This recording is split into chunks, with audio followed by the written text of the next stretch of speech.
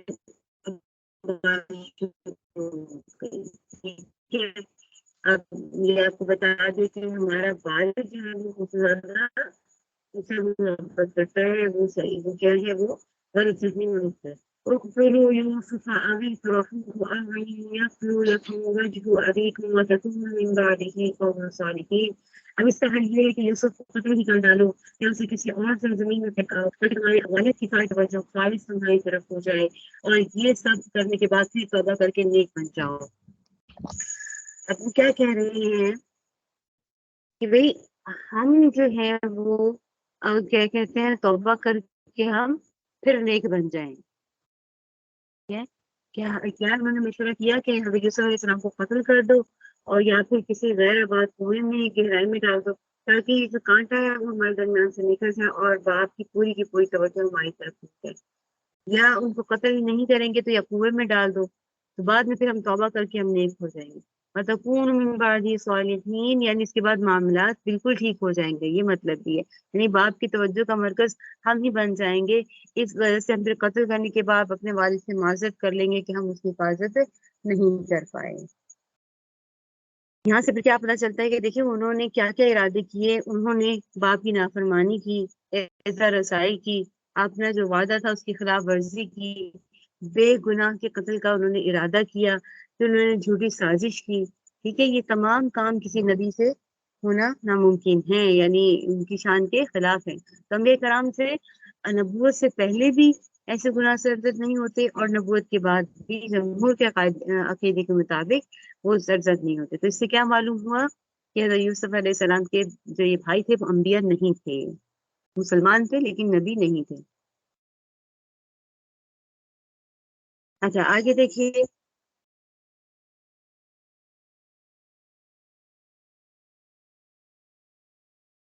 قال قائل منهم لا تقتلوا يوسف وألقوه في غيابة الجب يلتقطه بعض السيارة إن كنتم فاعلين. انہی میں سے کہنے والوں نے کہا یوسف کو قتل تو نہ کرو، البتہ اگر تمہیں کچھ کرنا ہی ہے تو اسے کسی اندھے کنویں میں پھینکاؤ تاکہ کوئی قافلہ اسے اٹھا کر لے جائے. اب کیا کیا ارادہ کیا کہا پھر ان میں سے پھر ایک نے کیا کہا.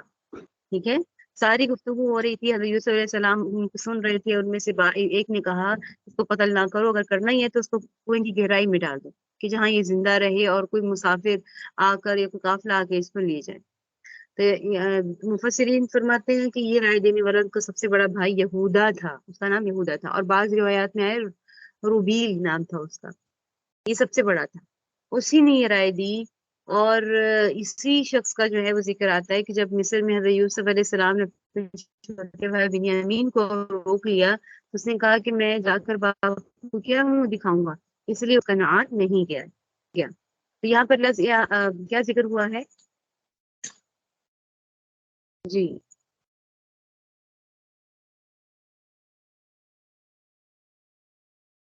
غیابت الجب، غیابہ کہتے ہیں غائب ہو جانا، چیز کا چھپ جانا. اور جب کہتے ہیں ایسا کنواں جس کی منڈیر نہیں ہوتی. ٹھیک ہے، ایسا کنواں جس کی منڈیر بنی ہوئی نہیں ہوتی نا، تو اس کو کیا کہتے ہیں؟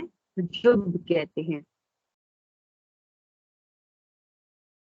ٹھیک ہے، یہ غیابہ یعنی ہر چیز کو کہتے ہیں جو چیز چھپا لے کسی چیز کو، اسی لیے قبر کو بھی غیابہ کہتے ہیں. اور یہ بعض سیارہ التقا لقطہ سے بنا ہے لفظ. لقطہ اس گری پڑی چیز کو کہتے ہیں کہ جو کسی کو مل جائے تو اس کو واپس کر دے. غیر جاندار چیز کو لقطہ کہتے ہیں، اور جاندار چیز کو لقیط کہتے ہیں. یعنی انسان کو لقیط کہا جائے گا، اور جو بے جان چیز ہے اس کو لقطہ کہا جائے گا. اور انسان کو لقیط اسی وقت کہا جائے گا جبکہ وہ بچہ ہو، عاقل بالغ نہ ہو. یعنی اسی آیت سے استدلال کیا کہ حضرت یوسف علیہ السلام چھوٹے بچے تھے، نابالغ تھے، کہ بھی مجھے ڈر ہے کہ ان کو کوئی بھیڑیا نہ کھا جائے. اب بھیڑیا کھانا کا تصور تو کسی بچے کے بارے میں ہو سکتا ہے نا، بڑا تو اپنی حفاظت کرنے کی ہر ممکن کوشش کرے گا. تو اس کی بعض روایات میں ہے کہ حضرت یوسف علیہ السلام کی جو عمر تھی اس وقت 7 سال تھی. امام قرطبی رحمہ اللہ نے اس جگہ لقطہ اور لقیط کے معنی بتائے ہیں، اور اس میں کافی تفصیل ذکر کی ہے کہ لقیط کیا ہوتا ہے اور لقطہ کسے کہتے ہیں. تو اب یہاں پر ایک موٹی موٹی باتیں ہیں جس میں اسلامی نظام کے اندر لوگوں کی جان اور مال کی حفاظت کا لازم کیا گیا ہے.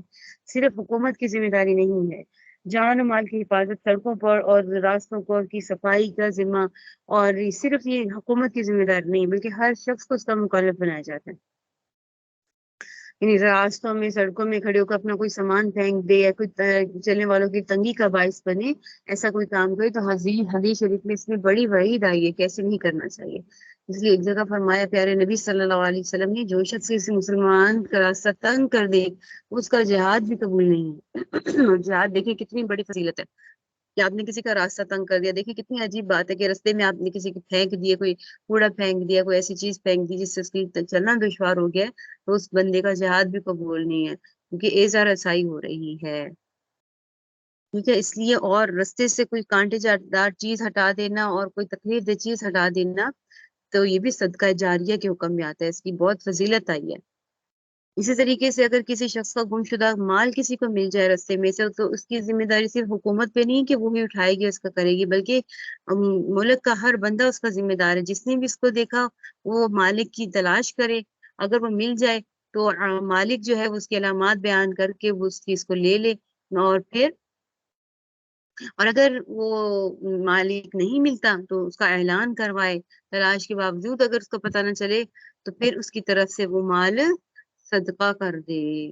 ٹھیک ہے، کیا روز قیامت اگر محاسبہ ہوگا تو اس کو سامنے کیا کہیں گے کہ وہ مال تمہاری طرف سے صدقہ کر دیا اگر، اور اس میں میعاد بتائی گئی ہے کہ کتنے دن کب تک آپ نے جو ہے وہ کچھ بعض روایت میں تو ہے کہ 1 سال تک اس کی جو ہے وہ تشہیر کرانی چاہیے، بعض نے کہا کہ 3 دن، بعض نے کہا 10 دن تک تقریباً اس کی جو ہے وہ تشہیر کرانی چاہیے۔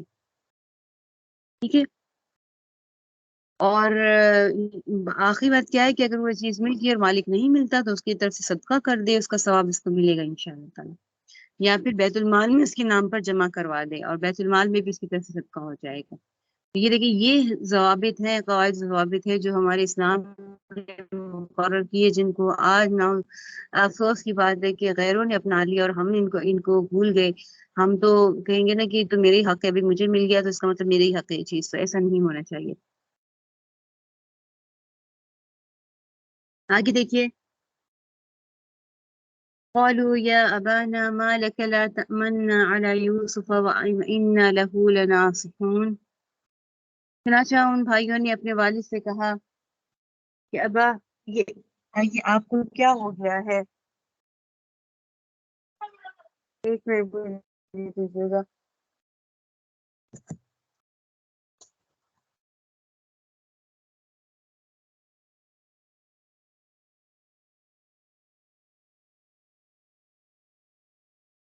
جی، قالوا يا أبانا ما لك لا تأمنا على يوسف وإنا له لناصحون۔ چنانچہ ان بھائیوں نے اپنے والد سے کہا کہ ابا، یہ آپ کو کیا ہو گیا ہے کہ آپ یوسف کے معاملے میں ہم پر اطمینان نہیں کرتے، حالانکہ اس میں کوئی شک نہ ہونا چاہیے کہ ہم اس کے پکے خیر خواہ ہیں۔ ٹھیک ہے، یعنی اس سے یہ معلوم ہوتا ہے کہ حضرت یوسف علیہ السلام کے بھائی جو ہے نا، وہ اس سے پہلے بھی ان کو لے جانے کی کوشش کر چکے تھے، لیکن حضرت یعقوب علیہ السلام نے ان کو منع کر دیا تھا۔ ٹھیک ہے، اور کہ آپ ہم پہ اعتماد کیوں نہیں کرتے کہ ہم اس کے لے جائیں، سیر و تفریح کے لیے لے جائیں۔ تو اس سے معلوم کیا ہوتا ہے، کسی وجہ سے تھا کہ حضرت یعقوب علیہ السلام نے ان کو جو ہے وہ اجازت نہیں دی۔ اس آیت میں یہ بھی معلوم ہوتا ہے کہ سیر و تفریح اور آزادی سے کھانے پینے، کھیلنے کودنے کی اسلامی ممانعت نہیں ہے، لیکن جائز حدود میں ہو، شریعت کی حدود کے اندر ہو، اور کوئی ناجائز فعل نہ کیا گیا ہو، کوئی فضول خرچی نہ کی گئی ہو۔ ٹھیک ہے، تو اس لحاظ سے سیر و تفریح کرنا، کھیل کود کرنا جائز ہے۔ اسی سے معلوم ہو گیا کہ بچوں کے جو ٹرپ جاتے ہیں اس میں جو گاڑیوں کے اندر گانے لگے ہوئے ہیں، میوزک لگا ہوا ہے اور مخلوط ماحول ہے، لڑکا ہو جاتا ہے وہ ایک ہی جگہ پر، اور ظاہر مخلوط ماحول تو اب اللہ حافظ فرمائے، تو یہاں سے بنا ہو کہ جائز حدود میں ہو، ایک طریقے سے ہو تو پھر وہ جائز ہوگا۔ تو اسی لیے یہ سیر و تفریح کرنا یہ اسلام میں جائز ہے، اسی آیت سے معلوم ہوتا ہے۔ جب انہوں نے ذکر کیا کہ یوسف علیہ السلام کو کہ ہم لے جائیں، سیر و تفریح کے لیے بھیج دیں، تو حضرت یعقوب علیہ السلام نے کیا کہا کہ میں اس کو بھیجنا 2 وجہ سے پسند نہیں کرتا۔ کس وجہ سے؟ کیونکہ ان کے بغیر ان کو چین نہیں آتا تھا، دوسرا ان کو کیا خطرہ تھا کہ کوئی غفلت کی وجہ سے ان کو کوئی بھیڑیا نہ کھا جائے۔ اب یہی بات ہے وہ ان کی اگلی آیت میں ذکر ہو رہی ہے۔ أرسله معنا غدا يرتع ويلعب وإنا له لحافظون۔ کل آپ اسے ہمارے ساتھ تفریح کے لیے بھیج دیجئے تاکہ وہ کھائے پیے اور کچھ کھیل کود کرے، اور یقین رکھیے کہ ہم اس کی پوری حفاظت کرتے ہیں۔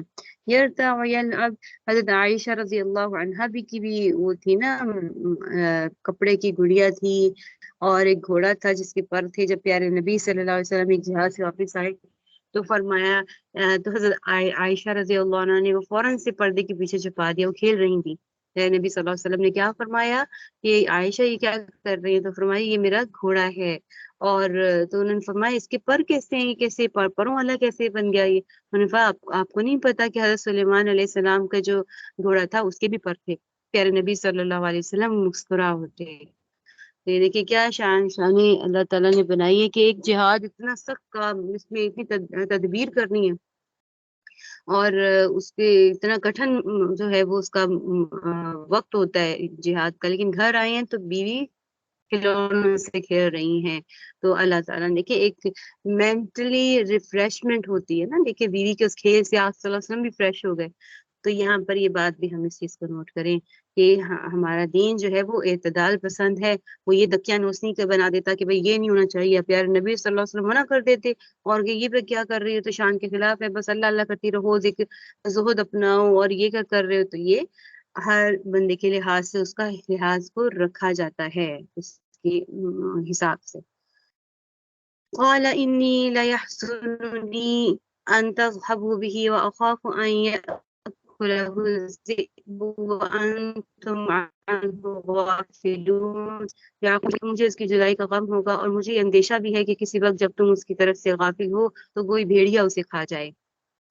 دیکھیے تو اب یہ رنج یعقوب علیہ السلام کو کیا ہوا ان کی طرف سے کہ وہی کوئی بھیڑیا ان کو کھا جائے۔ اس کے حوالے سے ابن عباس رضی اللہ عنہ فرماتے ہیں کہ حضرت یعقوب علیہ السلام نے خواب دیکھا تھا ایک، اور انہوں نے دیکھا تھا کہ 10 بھیڑیے ہیں، ٹھیک ہے، کہ وہ حضرت یوسف علیہ السلام کھیل رہے ہیں اور 10 بھیڑیے ان کے ارد گرد گھوم رہے ہیں، ٹھیک ہے، اور حضرت وہ جو 10 بھیڑیے ہیں وہ کسی پہاڑی کے اوپر ہیں اور حضرت یوسف علیہ السلام اس کے دامن میں نیچے، پہاڑی کے نیچے۔ 10 بھیڑیوں نے اچانک حملہ کر دیا اور حملہ کرنا چاہا، لیکن ایک بھیڑیے نے ان کی مدافعت کر کے چھڑا لیا۔ یوسف علیہ السلام پھر زمین کے اندر چھپ گئے۔ یہ خواب دیکھا ہے، ٹھیک ہے، تو اس کی تعبیر اس میں کیا ظاہر ہوئی کہ 10 بھیڑیے 10 بھائی تھے، اور جس بھیڑیے نے مدافعت کر کے ان کو ہلاکت سے بچایا وہ بڑا بھائی یہودا تھا، اور زمین میں چھپ جانے کا کیا ہے، کنویں کی گہرائی مراد ہے اس سے۔ تو یہاں پر حضرت یعقوب علیہ السلام نے ان کو خواب نہیں بتایا کہ وہ بھیڑیے میں نے دیکھے تھے اور تم بھیڑیے ہو، تو اس طرح ان کو خطرہ تھا کہ اگر یہ بات ظاہر کر دیا تو اور ان کی جان کو خطرہ ہو سکتا ہے، ٹھیک ہے۔ تو اب وہ جب حضرت یوسف یعقوب علیہ السلام کا یہ ڈر بھائیوں نے دیکھا کہ بھئی ہمارے والد کو ہم سے خوف ہے، تو انہوں نے کہا کہ اگر ہم سب کے ہوتے ہوئے بھی وہ بھیڑیا کھائے جائے تو ہمارا تو وجود ہی بیکار ہے، اور ہم سے پھر کام جاتی ہے۔ کہ حضرت یعقوب علیہ السلام نے اپنی پیغمبرانہ شان کے اولاد کے سامنے اس بات کو انہوں نے نہیں کہا کہ وہ بھیڑیے میں نے دیکھا ہے، مجھے خطرہ ہے کہ تم اس طرح یہ بتا دیتے تو پھر بھائیوں میں اور دشمنی بڑھ جاتی اور پھر وہ کسی بھی بہانے سے ان کو قتل کر دیتے، ٹھیک ہے، اور لیکن ان سے وعدہ لیا کہ تم ان کو کوئی تکلیف نہیں پہنچاؤ گے، اور بڑے بھائی روبیل یا یہودا کو خصوصیت کے ساتھ کہ بھئی اس کی حفاظت کرنا، اس کی بھوک پیاس سے دوسری ضروریات کی خبر نہ۔ والد کے سامنے انہوں نے کیا کیا کہ اپنے کندھوں پر اٹھا لیا اور باری باری سب اٹھاتے رہے، لیکن جب حضرت یعقوب علیہ السلام سے دور ہو گئے، جب وہ دور تک جب ان کو رخصت کر کے حضرت یعقوب علیہ السلام واپس گئے تو انہوں نے اٹھا کر حضرت یعقوب علیہ السلام کو زمین پر پٹک دیا، تو حضرت یوسف علیہ السلام پیدل چلنے لگے۔ کم عمر تھے، دوڑنے کی طاقت نہیں تھی، تو دوسرے بھائی کی پناہ لی، اس نے بھی ہمدردی نہ کی، پھر تیسرے بھائی سے، پھر چوتھے بھائی سے، کسی نے کہا کہ پھر انہوں نے کہا کہ جاؤ، جو 11 بھائی تم نے 11 ستارے دیکھے تھے اور ایک چاند اور ایک سورج دیکھا تھا، ان کو پکارو، وہی تمہاری مدد کریں گے۔ تو یہاں پر امام قرطبی رحمہ اللہ فرماتے ہیں کہ اس سے یہ بات معلوم ہوتی ہے کہ بھائیوں کو کسی طرح حضرت یوسف علیہ السلام کا خواب معلوم ہو گیا تھا، اس وجہ سے انہوں نے ان کے ساتھ زیادہ بغاوت اور زیادہ غصہ اس بارے میں کیا تھا، ان کو زیادہ سے حسد ہو گیا تھا۔ آخر میں پھر حضرت یوسف علیہ السلام نے اپنے یہودا جو بھائی بڑا تھا اس سے کہا کہ آپ میرے پہ رحم کریں اور میرے ضعیف باپ کے حال پر رحم کریں اور اس عہد کو یاد کریں جو والد نے آپ سے کیا تھا، اور اب کتنی جلدی آپ نے اس کو بھلا دیا ہے۔ تو یہ سن کر جو یہودا تھا اس کو کچھ رحم آ گیا، اس نے کہا کہ اس کو نہ کرو، ایسے اس کو اس کے والد کے پاس بھیج دو۔ انہوں نے کہا کہ اگر تم اس کی اس طریقے سے وکالت کرو گے تو تمہیں بھی ہم مل کر قتل کر دیں گے۔ تو یہودا نے کہا کہ اس طرح تو میں تو ایک ہوں اور ان کا مقابلہ نہیں کر سکتا، اس نے پھر یہ کہا کہ چلو یوں کر لو کہ اس کو جو ہے وہ کسی پرانے کنویں میں ڈال دو، اگر تم لوگوں کو اس کو مارنا ہی مقصد ہے تو کوئی سانپ آ کے اس کو ڈس جائے گا یا کوئی بچھو یا سانپ اس کو کوئی موذی جانور آ کے ڈس جائے گا تو یہ مر جائے گا، اور اگر نہیں تو کوئی بھی قافلہ آ کر یہاں پر آئے گا تو پانی کے لیے ڈول ڈالے گا تو اس کو نکال کے لے جائے گا، ٹھیک ہے، اس طرح تمہارا مقصد پورا ہو جائے گا۔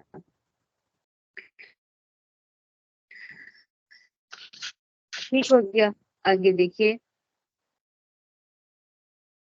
قال إني ليحزنني أن تذهبوا به وأخاف أن يأكله الذئب وأنتم عنه غافلون، یہ ہو گیا میرے خیال میں، ٹھیک ہے۔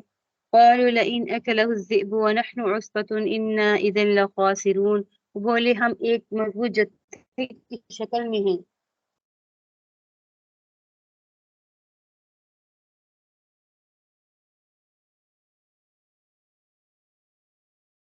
اگر پھر بھی بھیڑیا اسے کھا جائے تو ہم تو بالکل ہی گئے گزرے ہو گئے۔